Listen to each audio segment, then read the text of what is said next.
It's been a while since I've had an episode that I can just kind of gush about. So, gush alert, I guess? I should start saying that anytime I'm really going to just gush about something. Gush alert, gush alert. So, a duo wrote this episode. A duo of people who've written several other episodes, and all the episodes, that they've written together as said duo. This list of episodes includes this one, obviously, Warlord, back from Season 3, Tuvix, you remember that one, Retrospect, that was an interesting one, and a future one, which we're not at yet, called Renaissance Man. Now, with one exception, I would say these are all good, if not great, episodes. Even Tuvix, which, I mean, hell, we've talked about Tuvix quite a bit, haven't we? And we've discussed why that's kind of an aggravating episode. I would still call it a very good episode. Great guest stars, great acting, etc. But one thing I've noticed, the dialogue's smarter.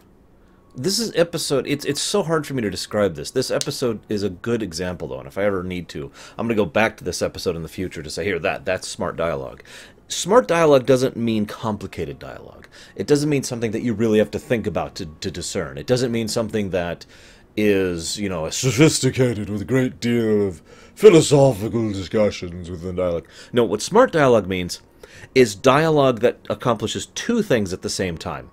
Number one, it shows that the characters are thinking, and number two, in so doing, it doesn't treat the audience like an idiot. Let me give you a couple examples of this. First of all, we don't need to see the scene where Voyager, oh my god, discovers that something's wrong and leads to them going after them thing. We go to them already in progress, trying to go and rescue the Delta Flyer. That makes sense. That's smart.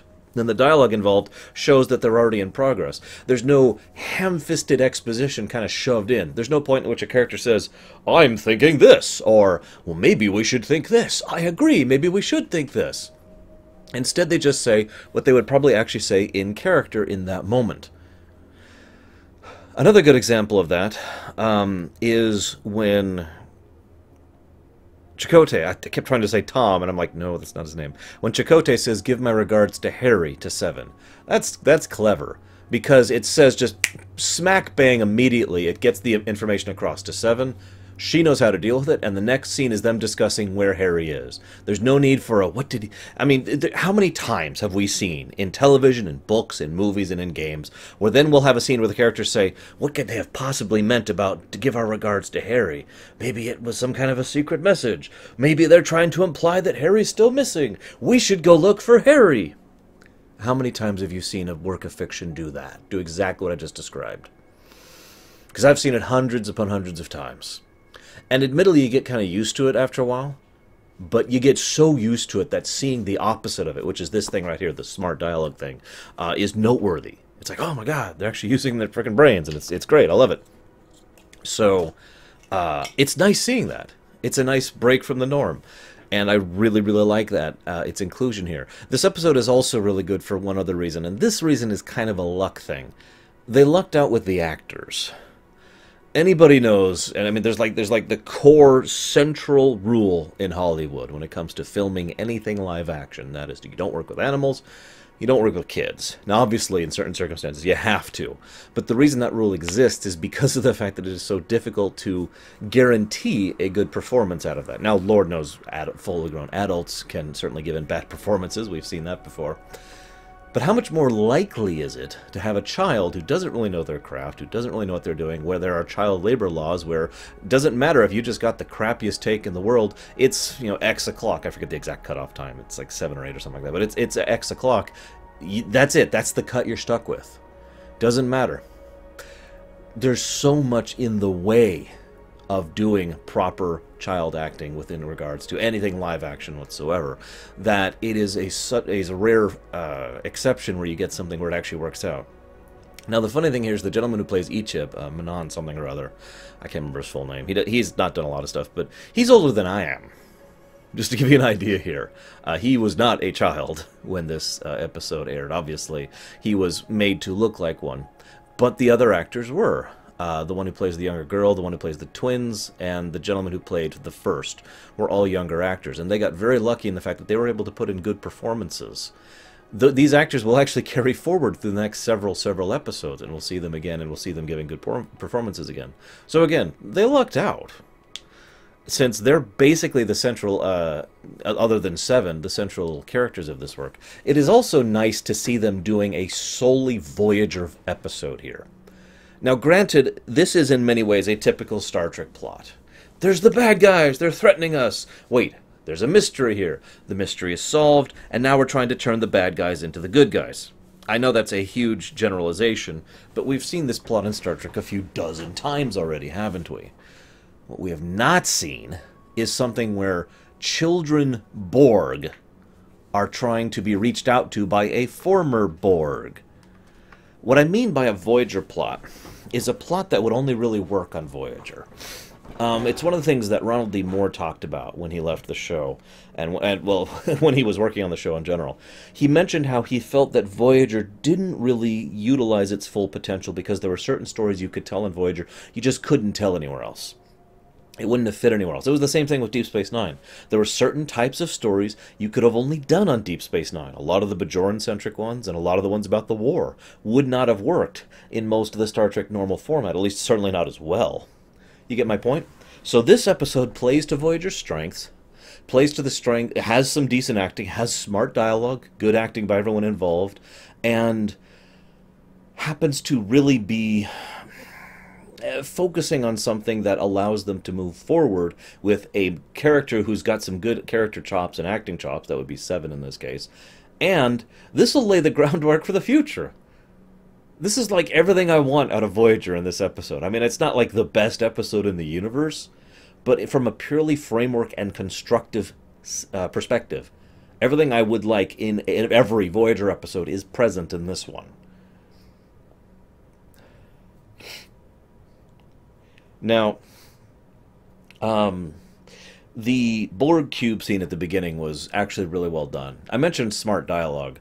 I point this out because a friend of mine, an acquaintance of mine from many years ago now, from back when I lived in Pennsylvania, he was watching through Voyager, and he made it a point. He stopped the DVD and called me. He's like, dude, what the hell? Because he had a huge issue at the beginning of this episode. He thought it was so stupid that trained Starfleet officers would freeze in terror before going to Red Alert at the sight of a Borg cube. Now, I'm not going to call his perspective invalid on that, but I have the exact opposite perspective. I think that pause of just was very deliberately done.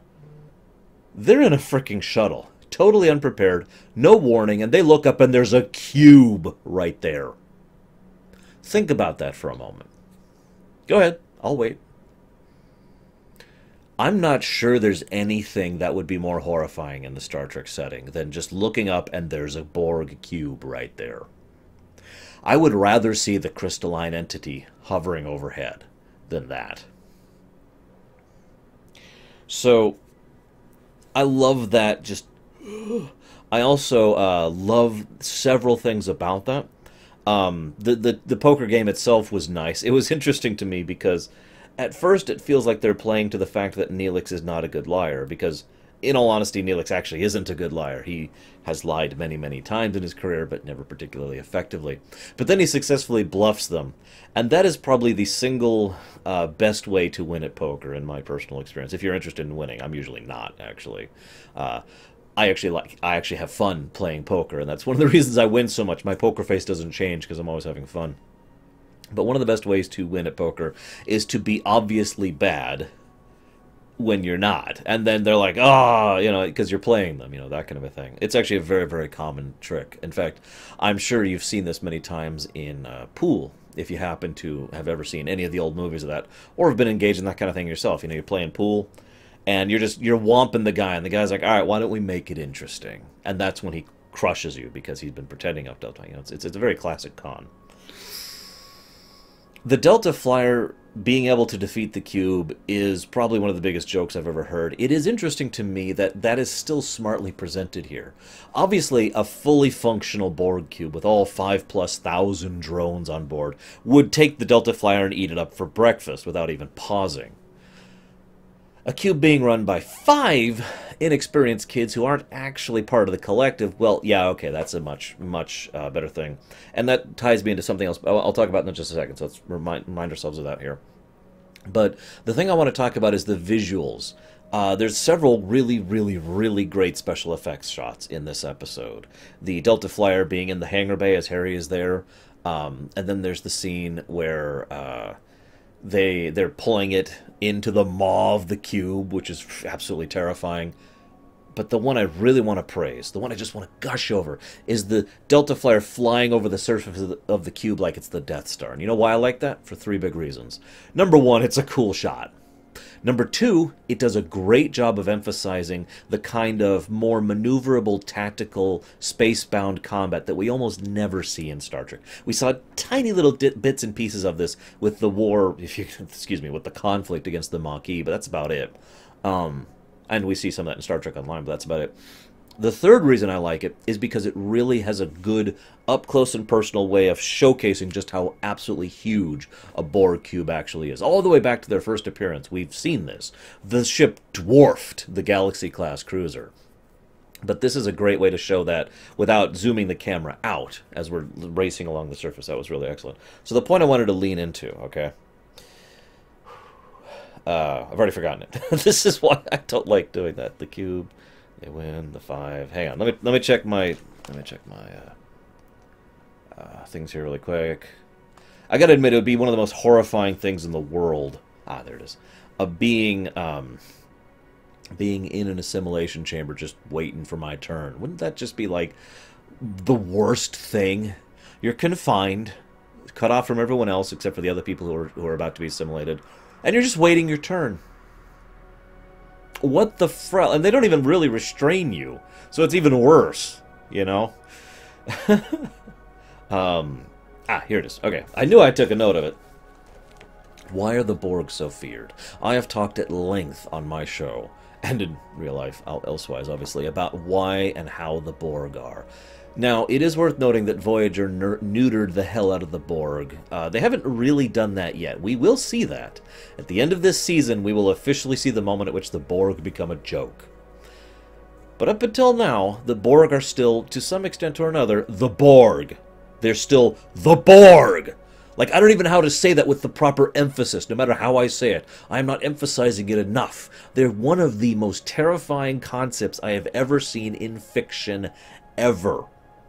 And I love the concept. I have absolutely, I'm in love with the Borg as an ideal, as an idea, excuse me. Not an ideal. I don't want to be part of the collective. It's right up there with Phazon, you know, or other things like that. It's just, wow.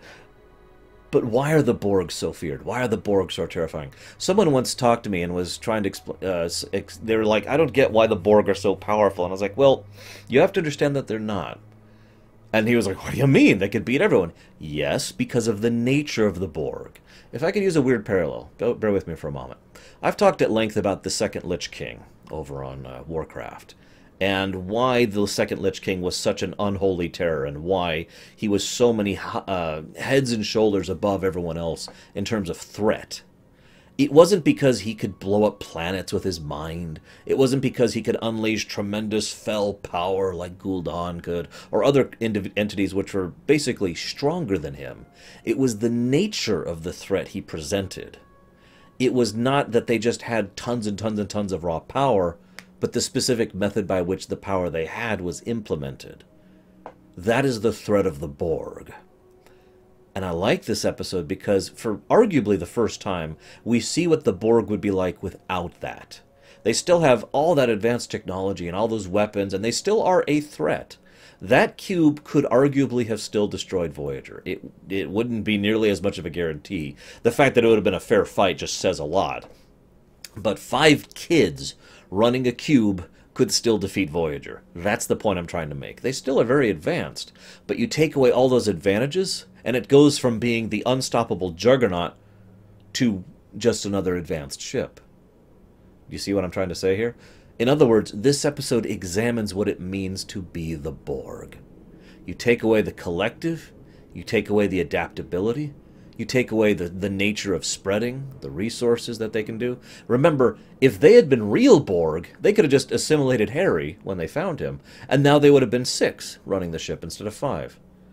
But they couldn't do that properly, could they? They lacked the proper tools necessary. They no longer had the advantages of being Borg. All they were kids with very big guns. I like that. Again, very smart. When I first saw this episode, all the way back when it first came out, my first thought upon seeing Children Borg was, ugh, really? That's where you're going with this? Because it sounds like the episode Rascals on the face of it. Voyager must fight against Children Borg. As I think I've already made clear, I love this episode, so they really did some good stuff with it. And the fact that their children is actually examined and is a part of their character. Do remember, these kids are not actually part of the collective. They are not unified. And, on top of that, they each are not fully Borgified, for lack of a better term. They aren't actually drones. They still have some of the pre-programming built in there, but they are effectively individuals now. They are effectively people who already have all the problems and complexities of being an individual with none of the tools to deal with that. They have none of the drone mentality and programming to suppress it, and none of the experience and wisdom to deal with it. They are, in short, erratic and lashing out, and that's shown constantly throughout the episode. They do say it flat out a few times, but they nevertheless show it in addition to saying it. The way the Borg ship fought, the way it went after the Delta Flyer, the way it couldn't even function properly half the time, the way that they would disagree with each other. But I think the character that really shows it best is the First. He's arguably the biggest guest star in this episode, and he does a good job of it. At first you think he's just there to be the bad guy. But when you really pay attention, he's not. He's a kid. He is a scared, angry kid who's lashing out at everything around him. And everything he does showcases that same rah mentality. How many of you were like that when you were young? I'll go and raise my hand, because I was an idiot too. I was just like that. Rah! You're just acting out, is what my grandfather used to call it. You're just acting out. And you're raging at whatever happens to be nearby because you're upset or you're confused or you're emotionally in turmoil and you have no idea what you're feeling or what you're thinking. You remember what that's like, don't you? Now imagine you're in his position with all those Borg implants and none of the benefits of the Borg implants. You have all of the detriments and none of the benefits of being a Borg. Congrats! It's one of the reasons why his final lines of "We are Borg" and her comforting tone of "Yes, we are" was a moment of sympathy. I've heard some people misunderstand that. That kid was struggling to grip to the only thing he thought might give him some semblance of stability in this morass and maelstrom of emotional turmoil. So her giving him that at the end was, yes, it's okay. We are Borg. It's going to be okay. That kind of a thing. I liked that. I like how Seven very, very quickly takes control of the situation, too, and basically maintains it till the end. There's no point in time at which Seven feels like she is being, like she's not the person in most control of the flow of the conversation in any interaction with the kids. And it makes sense in so many ways. First of all, Seven has a very domineering personality to begin with. It's part of her nature, and one of the things that she's had to work through in order to coordinate with others. So she automatically just kind of takes control when there is an absence of control. That's also part of her personality and the fact that she prefers order. As she says flat out in this episode, that order helps her to regain her humanity to be who she is now. Again, she's not human, as I've said many, many times. But she is not Borg, she is Seven. And that order enables her to walk into a situation and take control. She would make a great officer, if I could be so blunt, with proper training and some seasoning to better be able to coordinate with the individuals around her, so she could engender real loyalty. Maybe officer is the wrong term. I think commander is a better term. She would be a good military leader. Anyways. Then there's the fact that she obviously sympathizes with these kids directly and personally on two levels. First, she's an ex-drone. Second, she was assimilated when she was a child. On two separate levels, she has an immediate connecting point with these kids and an immediate desire to help them and take care of them. And I like that a lot, actually. It really helps to explain her motivations and why she's doing what she's doing and why she pretty much takes the hard line with Janeway, which, speaking of Janeway, I can't believe this, but Janeway is a strong leader. Strong captain, I think is the word I want to use here in this episode. Now, that may sound like a weird thing. I bring it up because the creators of Voyager, all the way back in Season 1 and Season 2, really wanted her to be a strong leader, and they had no idea how to do that. And I talked about that a whole bunch back in my videos back then. So she came off as kind of bleh back then, as I've discussed. Here, she is actually presented as a strong leader, because she is given a very clear dilemma. There are kids over there who are just as much victims as other people, and she knows that. And yet, the other side of the table is that those kids are people who are her enemy, who will continue to be her enemy if allowed to do so without external guidance. They are people who will gladly cause harm and danger to others if they are allowed to do so. And yet, they are still victims in all of this. And she is given the possibility of killing them. And she, at every point in time, says, we need to have this weapon in hand. I like that. Because the whole point is, I don't want to use this gun to shoot you, but I really want to have the gun in hand if I have to. That is a strong leader right there. Not someone who just makes a snap decision, but someone who has prepared for eventualities, and is willing and capable of making the call if need be. You could argue that that is not true in this episode because she insisted on finding another way. And to be blunt, I feel like there was a little bit of editing in the writing to allow there to be a third option here rather than having to kill the Borg kids. But, that being said, she wasn't actually out of time yet. It was still a possibility to go ahead and deploy the pathogen if they could. So I stand by my statement. Speaking of which, even back in the day, I'd just like to say that I still thought, all the way back when I first watched this episode, when I heard about the pathogen, my interest was piqued. It sounded like something that someone had engineered as an anti-Borg weapon. But then they didn't mention it really again in the episode, and they just kind of let it fall. I'll talk more about this later, but I'm amazed they actually have this kind of continuity in Voyager. I really am. And I just, my final bit of praise, I feel like this is a short episode for one that I gush over so much. My final bit of praise is for Harry Kim actually frickin' doing something. They actually took him, once again, they put Harry Kim into the situation. He didn't actually save them.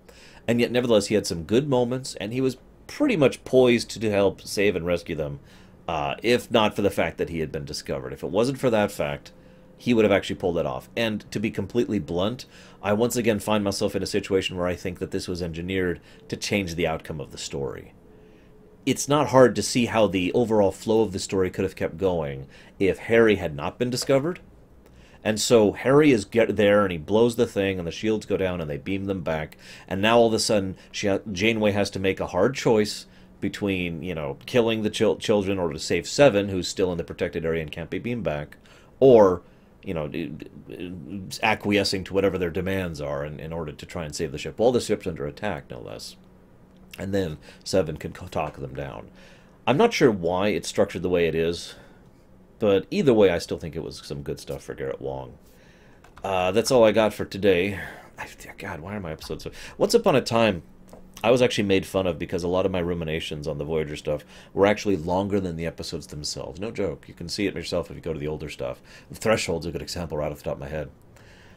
But as ever, I talk until I run out of things to talk about, and honestly, I've talked about so many of the concepts of Voyager at this point that it doesn't really surprise me that much that I don't really have much else to add. I mean, it's not like I have to discuss Seven as a character, really, in this episode, because I already have. It's not like I really have to discuss Janeway, because I already have, etc. It makes me wonder how things are going to get when we get to TNG and DS9. And by the way, for those of you who have not heard the official announcement, which I've said many times in many features, yes, TNG and DS9 will be both. Simultaneous, by the way. And the projected release date for that, this is very rough, is next January. That should be about the time we're finishing both Babylon 5 and Star Trek Voyager. And then we'll start up both DS9 and TNG side by side. I'm looking forward to that. I don't know about you guys. Hopefully I'll have stuff to talk about. Either way, see you next time, guys.